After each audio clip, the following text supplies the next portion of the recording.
নমস্কার, প্রতিদিনের মতো নিবার রান্নাঘর থেকে আজকে একটি ভিডিও শেয়ার করবো। সকালবেলা ঘুম থেকে উঠেই চা বানিয়ে নিলাম আর বিস্কুট দিয়ে খাওয়ার জন্য। আর আমি তো সবসময় চা বিস্কিট খাই, আর তাদের জন্য নাস্তা বানিয়েছিলাম। নাস্তাটা আর শেয়ার করলাম না।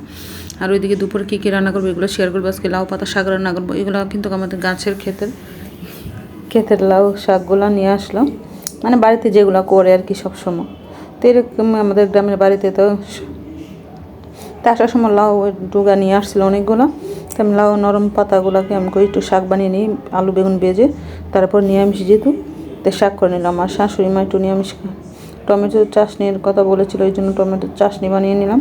আর 5 রকমের সবজি দিয়ে একটু সবজি রান্না করলাম। ডাঁটা দিলাম, লাউয়ের ডুগা, তারপরে মিষ্টি কুমড়া, গাজর, আলু টালু, ফুলকপি দিয়ে একটা সবজি রান্না করলাম। আর এরকম সবজিও খেতে আমার কিন্তু ভালোই লাগে।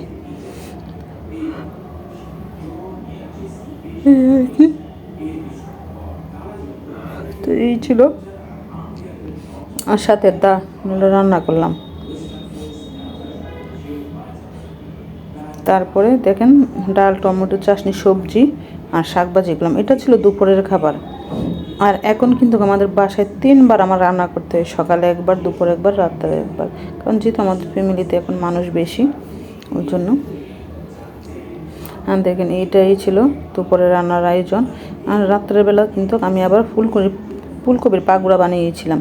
আর ওইদিকে আমি বেসনটা গুলে নিয়েছি, বেসন, সুজি আর হলুদ, মরিচ, ধনিয়ার গুঁড়ি দিয়ে দিলাম, একটু জিরার গুঁড়ি দিয়েছি, দিয়ে লবণ দিয়ে ভালো করে একটা ব্যাটার গুলে নিলাম। আর ফুলকপিগুলো একটু ফাঁপ দিয়ে নিলাম।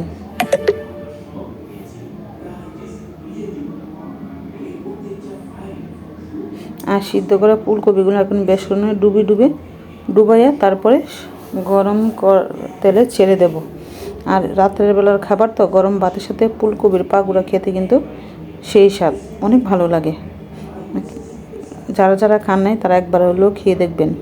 যে কোনো ভাজি পোড়া কিন্তু গরম গরম খেতে কিন্তু খাওয়ার মজাই আলাদা।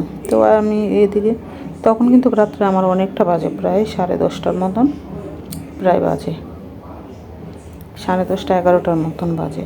তখন আমি ফুলকপির পাগুড়া বানাচ্ছি। দেখেন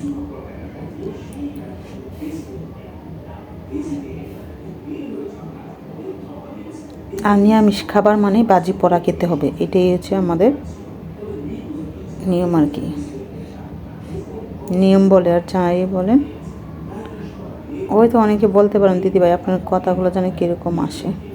আমি এভাবে কথা বলতে অভ্যস্ত, এই জন্য আপনাদের সাথে এভাবে কথা শেয়ার করি।